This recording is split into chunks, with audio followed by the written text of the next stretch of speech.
Greetings, fellow moviegoers, and welcome to Movie Central, the place to talk about movies, TV shows based on movies, toys based on movies, games based on movies, and rides based on movies. I'm your host, Mr. CCS, and this is my pet gorilla, George. So here we are, talking about animated movies again.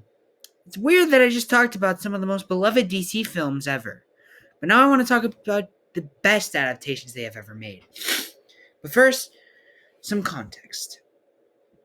The first ever DC animated movie produced was Batman Mask of the Phantasm. Initially, it was a direct-to-video release, but was upgraded to a theatrical release. Unfortunately, the marketing was very poor and the movie bombed at the box office as a result. However, when it was released on video, that's when it gained popularity and became the most beloved film in the Dark Knight's mythos for a lot of people. With that, DC decided for Batman the Animated Series to release direct-to-video productions set in that world, with Batman and Mr. Freeze Sub-Zero, Batman Beyond Return of the Joker, and Batman Mystery of the Batwoman.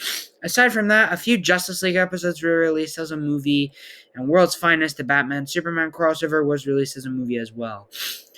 Also, Superman got an animated film called Superman Brainiac Attacks, but that one wasn't very good, so there you go. But it was in 2006 that things got interesting, when Marvel released an animated film based on their comic series, The Ultimates, known as Ultimate Avengers. A mere 6 months later, a sequel was released titled Ultimate Avengers 2: Rise of the Panther. While they did good in regards to money, they weren't very good to critics. Marvel had since released a few more animated movies that didn't do too well with critics, but fans seemed to enjoy them enough. But it was in 2007 when the competition started to roll in, because that's when DC's animated movie division began, and has been continuing for 16 years. In these films, we get some of the best DC films, as well as some of the best adaptations of any comic book. On top of that, the animation is great and unique from Disney. It overall feels like an event. But why is that the case? Why are these films still continuing 16 years later after their inception, and why are some of them doing better than Disney? Well, we're going to find out today, as we find out why the DC Universe animated original movies are amazing.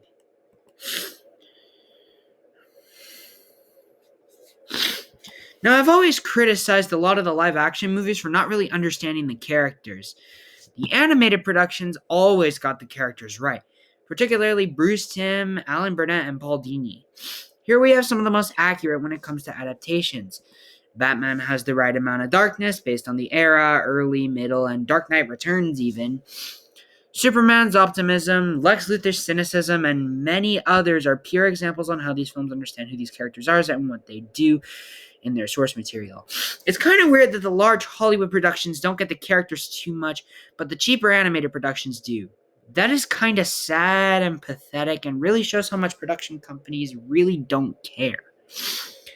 Regardless, the characters are really well done and are a prime example of what to do. There isn't just one animation style for each. As a matter of fact, there are several. Now, there are a handful of films that share the same style, but a lot of the time, you have animation based on a respected art of the comic book, or a certain artist, or a sketch, or anime, or even, if you're truly desperate, fan art. Yes, we can get there. A lot of the time, it's stylized, fresh, clean, and for the most part, all look great. Some of them aren't too great looking, but for the most part, these are some of the cleanest looking movies ever produced in animation.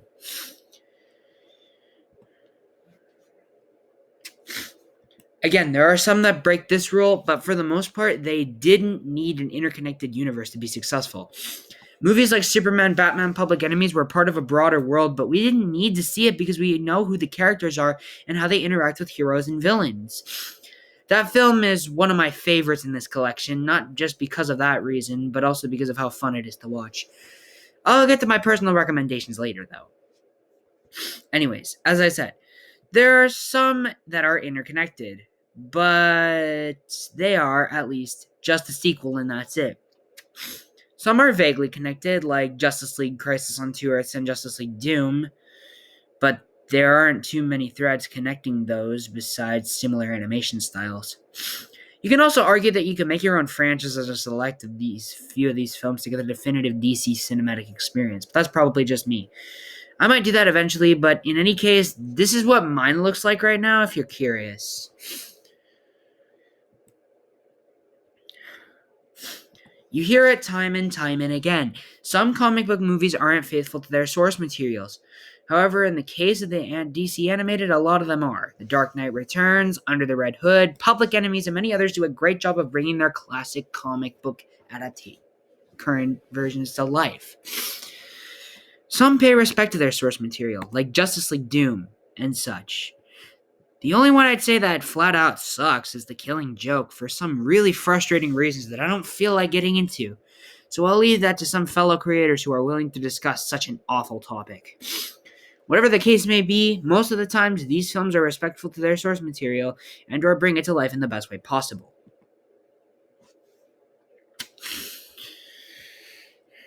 Now, there are a lot of these. I am aware. I want to draw some of my favorites to your attention, though. Superman, Batman, Public Enemies does a better job of Batman and Superman than the DCEU versions and features some of my favorite performances from Kevin Conroy as Batman, Tim Daly as Superman, Clancy Brown as Lex Luthor, and CCH Pounder as Amanda Waller, all of course from the DCEU.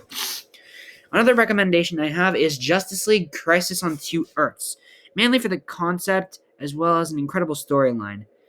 Some Batman love in here, of course, with Under the Red Hood and The Dark Knight Returns. Easily some of the best Batman stories to date, coming to life in the best way possible. My personal favorite, Justice League Doom, which I did not put there, but whatever. Which has one of the best plot lines in any DC story. Seriously, check that one out. I also recommend the DC animated movie universe. I'll review all of those films in a separate review, but I want to recommend them now. And the Tomorrowverse for you extended universe bugs out there. Regardless of my favorites, you should check all of them out for the sake of getting the best possible DC movie experience out there. So that's it for this episode. I know it was kind of short, but who cares? Let me know if you're curious about any of the movies and check them out on any streaming service where available. Next week, we make our jump back to live action where we take a look with Man of Steel. With that said, my name is Mr. CCS, this is Movie Central, and that, my friends, is a wrap. See you next week.